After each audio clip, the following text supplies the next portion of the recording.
Welcome to another episode of Trendy with Kim Allison, and this is a Kim's Terror solo rant. But before we get started, do me a quick favor and hit that subscribe button and notification bell.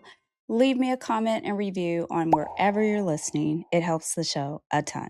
Now, let's dive into the red folder, the beauty culture folder today, because being in the industry for as long as I have, which is forever, 30 years, I'm always reflecting on things, and those who can relate are going to be able to relate because we notice things like face shapes, hairlines, people's hairstyles. We just notice like goofy hair stuff.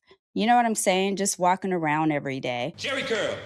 Hey, that's my activator, man. And it's a sickness because most people don't even give a second thought to any of this. They don't care. But for us beauty professionals, our brains are just wired that way, I guess. But what stood out for me this week was how beauty trends evolve over time. I started thinking about that and said, you know what? That's what I'm going to talk about in all 3 episodes this week. And I release episodes every Monday, Wednesday, and Friday. So tune in. So, you guys, I was watching Jaws 2 the other night, right? Yes, the original Jaws, part 2, back from back in the day. Why, you ask? Who knows? It's Kim. And I completely, though, lost the plot about what, 20 minutes in? I wasn't even following the story anymore. I was looking at everybody's faces.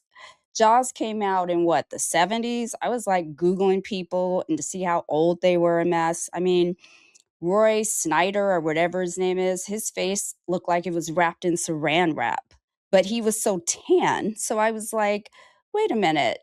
And then my 2026 brain, my first thought was, I hope he's wearing sunscreen. I mean, did they have Botox back in the 70s? Because my parents didn't know about it. And as a kid, I don't even remember hearing anybody talk about plastic surgery or cosmetic procedures. I was like, what, 11 years old when that movie came out?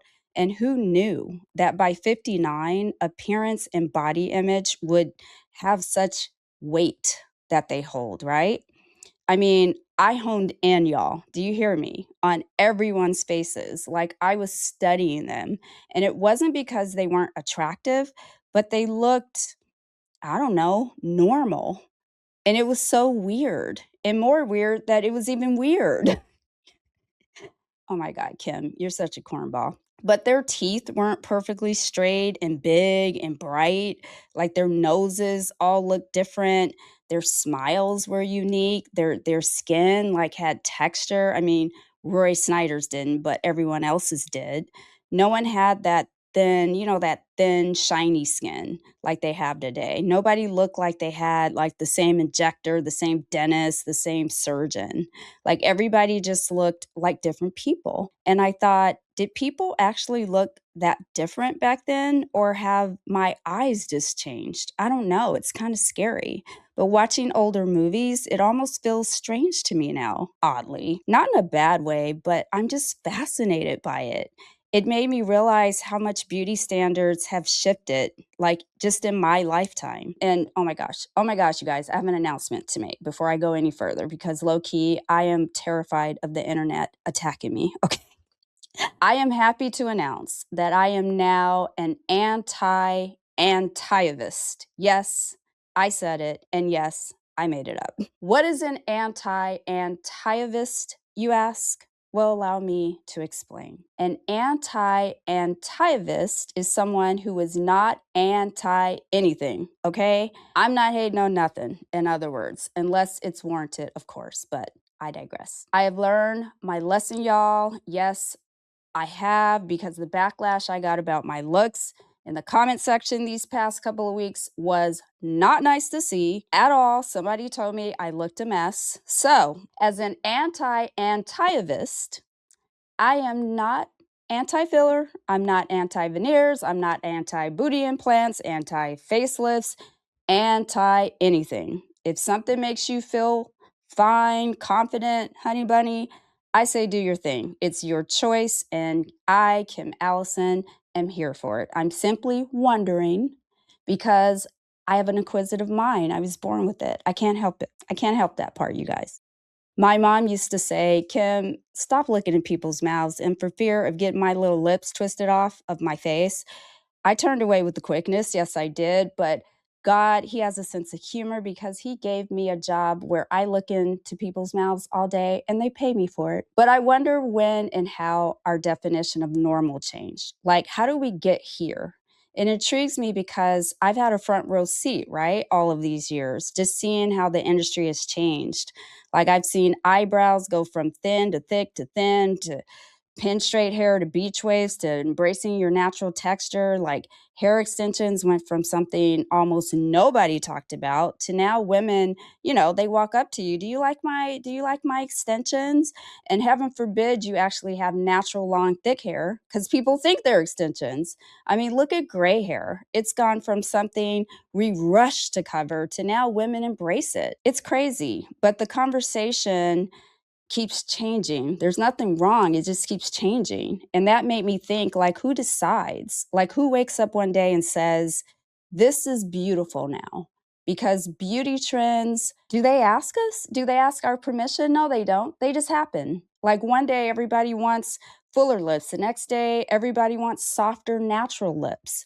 One day, decade, the makeup is dramatic and then it's no makeup. I don't think the features themselves always change, but our opinion of them does, right? That was the cool part about watching that old movie this weekend. I wasn't looking at people who were trying to be perfect. I was looking at people who just look like themselves. There was something really refreshing about that too. And when I really think about it, I think that's why these movies feel different to me now.